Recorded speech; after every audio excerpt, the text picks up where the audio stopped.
So hi everyone. അപ്പോൾ ഇന്ന് പറയാൻ പോകുന്നതെന്ന് വെച്ച് കഴിഞ്ഞാൽ ജോയ് റൈഡ് എന്ന് പറഞ്ഞ ഒരു സിനിമയാണ്. അതായത് 2001 പുറത്തിറങ്ങിയ ഒരു പടമാണ്, ഹോളിവുഡ് പടം. അപ്പോൾ വലിയ ശ്രദ്ധിക്കപ്പെടാതെ പോയ ഒരു പടമൊക്കെയാണ്. ബോക്സ് ഓഫീസിലും വലുതായിട്ട് കളക്ട് ചെയ്തിട്ടൊന്നും ഇല്ല. പക്ഷെ എന്നാലും എന്താ പറയുക, കണ്ടിരിക്കാൻ പറ്റിയൊരു സിനിമയാണ്. ഞാൻ അത് മുഴുവനായിട്ട് കാണുകയും ചെയ്തു. വലിയ ലെങ്ത്തും ഇല്ല, 1 hour 47 minutes അങ്ങനെ എന്തോ മാത്രമേ ഉള്ളൂ. എന്നാൽ ബോറടിപ്പിക്കുന്ന രീതിയിലോ അങ്ങനെ ഒന്നുമില്ല. വലിയ കഥ ഹോളിവുഡിലെ മറ്റ് സിനിമകളെ കമ്പയർ ചെയ്യുമ്പോൾ അത്രയൊന്നും വരില്ലെങ്കിലും എന്നാലും അത്യാവശ്യം കുഴപ്പമില്ലാത്തൊരു കഥയാണ്.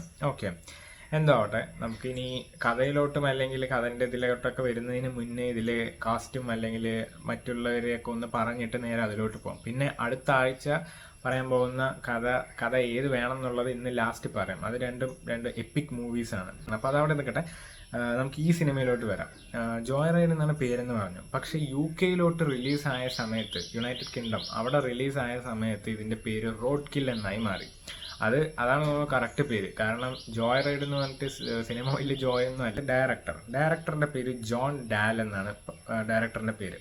എഴുതിയത് JJ എബ്രാൻസ് ആൻഡ് ക്ലേ ടാർവർ. ഇവർ രണ്ടുപേരും കൂടെയാണ് ഇത് എഴുതിയിരിക്കുന്നത്. ഇനി പ്രൊഡ്യൂസ് ചെയ്തത് JJ എബ്രാൻസ് ആൻഡ് ക്രിസ് മോർ എന്ന് പറയുന്ന രണ്ടുപേരും കൂടിയിട്ടാണ് ഇത് ചെയ്തിരിക്കുന്നത്. ഞാൻ നേരത്തെ പറഞ്ഞ സിനിമ വലിയ സക്സസ് ഒന്നും ആയില്ല എന്ന് പറഞ്ഞു. ഇത് ആകെ ബോക്സ് ഓഫീസിൽ നിന്ന് കളക്ട് ചെയ്ത് ഏകദേശം 3.66 crore USD മാത്രമാണ്. അപ്പോൾ വിചാരിക്കും അത്രയും കളക്ട് ചെയ്തില്ല, USD അല്ലേ എന്നൊക്കെ പറയും. പക്ഷേ ഇതിൻ്റെ മുടക്ക് മുതലെന്ന് പറയുന്നത്, അതായത് ബഡ്ജറ്റ് എന്ന് പറയുന്നത് ഏകദേശം 2.3 crore USD ആണ്. അപ്പോൾ അതുമായിട്ട് കമ്പയർ ചെയ്യുന്ന സമയത്ത്, അത് വെച്ച് നോക്കുന്ന സമയത്ത് വലുതായിട്ട് കളക്ട് ചെയ്തിട്ടില്ല. ഇതിന് വലിയ റേറ്റിങ്ങും കാര്യങ്ങളും ഉണ്ടായിട്ടില്ല. IMDbയിൽ തന്നെ 6.6 out of 10 ഒക്കെ റേറ്റിംഗ് ഉള്ളൂ. റോട്ടൺ ടൊമാറ്റോസിലും 74% റേറ്റിംഗ് മാത്രമേ ഉള്ളൂ. ഇനി കാസ്റ്റിലോട്ട് വരാം. മെയിനായിട്ട് 2 പേരാണുള്ളത്, 2 ബ്രദേഴ്സാണ് അവർ.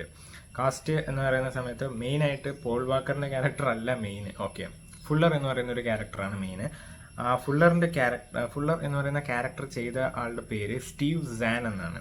ഓക്കെ, നെക്സ്റ്റ് പോൾ വാക്കർ ചെയ്ത ക്യാരക്ടറിന്റെ പേര് ലൂയിസ് എന്നാണ്. ലൂയിസിനെയാണ് ആദ്യം കാണിക്കുന്നത്. വെന്ന എന്ന് പറയുന്ന ഒരു ക്യാരക്ടർ ഉണ്ട്, പിന്നെ കാർലെട്ടോ അങ്ങനെ എന്തോ പറയുന്ന ഒരു ക്യാരക്ടറും കൂടെ ഉണ്ട്. കുറച്ച് ഇത്ര പേരൊക്കെ ഉള്ളൂ. പക്ഷെ മിസ്റ്റീരിയസ് ആയിട്ടുള്ള ഇനി ഒരു ക്യാരക്ടറും കൂടെ ഉണ്ട്, റസ്റ്റി നെയിൽ. അയാളെ കാണിക്കുന്നില്ല, കഥയിലൊന്നും കാണിക്കുന്നൊന്നുമില്ല. പക്ഷെ അങ്ങനെ ഒരു ക്യാരക്ടർ ഉണ്ട്, അദ്ദേഹമാണ് വില്ലൻ. ഓക്കെ, അത് നിങ്ങൾ ബാക്കി സിനിമ കാണുന്ന സമയത്ത് മനസ്സിലാവും. ഇനി സിനിമയെ പറ്റി പറയുന്ന സമയത്ത് സിനിമ സ്റ്റാർട്ട് ചെയ്യുന്നത് അമേരിക്ക ബേസ് ചെയ്തിട്ടുള്ളൊരു ഇതാണ്. ഒരു ക്രോസ് കൺട്രി ഡ്രൈവ് പോകുന്ന 2 ബ്രദേഴ്സ്. അതിലാദ്യം ഈ പറയുന്ന ലൂയിസാണ് ഡ്രൈവ് സ്റ്റാർട്ട് ചെയ്യുന്നത്. ഒരു കാറൊക്കെ മേടിച്ചിട്ട് ലൂയിസിൻ്റെ ഫ്രണ്ടിനെ പിക്ക് ചെയ്യാൻ വേണ്ടി പോവാണ്. ഒരു ക്രോസ് കൺട്രിയാണ്, കുറേ ദൂരമുണ്ട്. ഇവരുടെ ഡെസ്റ്റിനേഷൻ ഒരുപാട് ദൂരമുണ്ട്. അപ്പോൾ അങ്ങനെ ഒരു ട്രിപ്പിൻ്റെ ഇടയിൽ ഈ പറയുന്ന ഫുള്ളർ എന്ന് പറയുന്ന ലൂയിസിൻ്റെ ബ്രദർ ട്രിപ്പിൽ ജോയിൻ ചെയ്യുകയും അങ്ങനെ ഇവർ രണ്ടുപേരും കൂടെ പോവുകയാണ്. ഒരു CB റേഡിയോ ഉണ്ട്, അതിലാണ് അടുത്ത പണി.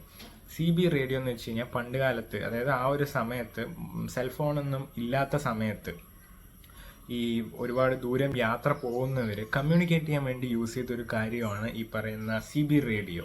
അതിലൂടെ ആരിനെ വേണമെങ്കിലും നമുക്ക് കോൺടാക്ട് ചെയ്യാം. ആ ഡിവൈസ് കണക്ട് ചെയ്തിട്ട് ആ ഒരു റേഞ്ചിലുള്ള ഒരു പെർട്ടിക്കുലർ റേഞ്ച് സെലക്ട് ചെയ്താൽ അവിടെയുള്ള എല്ലാവരെയും നമുക്ക് കണക്ട് ചെയ്യാം. ജസ്റ്റ് ലൈക്ക് FM, അത്രേ ഉള്ളൂ.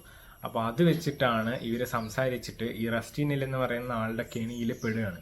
നമ്മൾ ഈ കുട്ടിക്കാലത്തൊക്കെ ചെയ്യുന്ന ചെറിയ ചെറിയ കുരുത്തക്കേടുകൾ ഉണ്ടാവില്ലേ, നമ്മൾ വേണ്ടാത്ത റോങ് നമ്പറിലൊക്കെ വിളിച്ചിട്ട് എന്താണ് ഹലോ എന്നൊക്കെ പറഞ്ഞ് സംസാരിക്കുന്ന എന്താ പറയുക തമാശകൾ ഉണ്ടാവില്ലേ, അതുപോലെ ഈ എമർജൻസി നമ്പറിലേക്ക് വിളിക്കുക, അങ്ങനത്തെ പരിപാടിയൊക്കെ ഉണ്ടല്ലോ. അതേപോലെ ചെയ്തതാണ് ഇവർ. പക്ഷെ പണിയായി എന്ന് വെച്ച് കഴിഞ്ഞാൽ ആ റസ്റ്റി നെയിൽ എന്ന് പറയുന്ന ക്യാരക്ടർ ഇവരുടെ പിന്നാലെ കൂടി അവസാനം വരെയും ക്ലൈമാക്സ് വരെയും പിന്നാലെ കൂടി, അത് കഴിഞ്ഞ് ക്ലൈമാക്സിലും ചെറിയൊരു തുമ്പ് വെച്ചിട്ട് ഇറങ്ങിപ്പോയെന്ന് വെച്ച് കഴിഞ്ഞാൽ അവിടെ കൊണ്ട് സിനിമ തീർന്നു. ഇനി നോക്കുന്ന സമയത്ത് ഡയറക്ഷനും അതൊക്കെ നോക്കുന്ന സമയത്ത് അതെല്ലാം സൂപ്പറായിട്ടുണ്ട്. എന്ന് വെച്ച് കഴിഞ്ഞാൽ ആ ഒരു സമയത്തുള്ള ഹോളിവുഡ് മൂവീസ് ഉണ്ടല്ലോ, അതൊക്കെ നമ്മൾ കാണുന്ന സമയത്ത് എന്താ പറയുക, ഈ റിലാക്സ് ചെയ്തിരുന്ന് കാണാൻ പറ്റുന്ന ചില മൂവീസ് ഉണ്ടല്ലോ, അതൊക്കെ അതുപോലെ ചെയ്തു വെച്ചിരിക്കുന്ന മൂവീസാണ്. സൂപ്പറാണ്. അതിൽ കാറുണ്ട്, സൂപ്പർ വണ്ടി, പേര് ഞാൻ മറന്നു, ഇപ്പോഴൊന്നും ഇല്ല. അത് ഒരു അമേരിക്കൻ മസിൽ കാർ പോലുള്ള ഒരു കാറാണ്, പേര് ഞാൻ മറന്നു, സോറി. ഓക്കെ, എന്നെ സംബന്ധിച്ചൊക്കെ എനിക്ക് ഇങ്ങനത്തെ പടങ്ങളെല്ലാം ഭയങ്കര ഇഷ്ടമാണ്. കുറച്ച് ത്രില്ലറുമാണ്, എന്നാൽ കണ്ടിരിക്കാനും പറ്റും, ബോറടിയും ഇല്ല.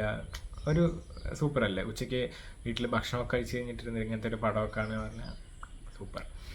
അപ്പോൾ കാണണം എന്നുള്ളവരുണ്ടെങ്കിൽ പോയി കണ്ടോളൂ, സൂപ്പർ പടം. എന്താ പറയുക, വലിയ എക്സ്പെക്റ്റേഷൻ ഒന്നും വെക്കേണ്ട, കണ്ടിരിക്കാൻ പറ്റുന്ന ഒരു സൂപ്പർ പടം. ഓക്കെ, അപ്പോൾ ഇനി അടുത്ത ആഴ്ചത്തെ സിനിമ എന്ന് പറയുന്നത് 2 എണ്ണം പ്ലാൻ ചെയ്തിട്ടുണ്ട്. ഞാൻ ഒരെണ്ണം നേരത്തെ കണ്ടതാണ്, ഒരെണ്ണം കണ്ടിട്ടില്ല. ഒരെണ്ണം മണിരത്നം ഫിലിം അലൈപ്പായത്, ആർ മാധവൻ അഭിനയിച്ച സിനിമ, റൊമാൻറ്റിക് പടം, സൂപ്പർ. ഇനി അടുത്തത് കമൽ ഹാസൻ അഭിനയിച്ച സിനിമ നായകൻ എന്നുള്ളത്. എനിക്ക് തോന്നുന്നു 87 ഇറങ്ങിയ സിനിമയാണെന്ന് തോന്നുന്നു, കൃത്യമായിട്ട് ഓർമ്മയില്ല. അപ്പോൾ ആ പടം അത് പിന്നെ കണ്ടിട്ടേ ഇല്ല. അപ്പോൾ അതൊന്ന് കണ്ടിട്ട് അതിലേതെങ്കിലും ഒരെണ്ണം ആയിരിക്കും അടുത്ത ആഴ്ച. ഓക്കെ, അപ്പോൾ അടുത്ത ആഴ്ചയ്ക്ക് വേണ്ടി വെയിറ്റ് ചെയ്യുക. അപ്പോൾ ബൈ, അടുത്ത ആഴ്ച കാണാം. ചാനൽ സബ്സ്ക്രൈബ് ചെയ്യും.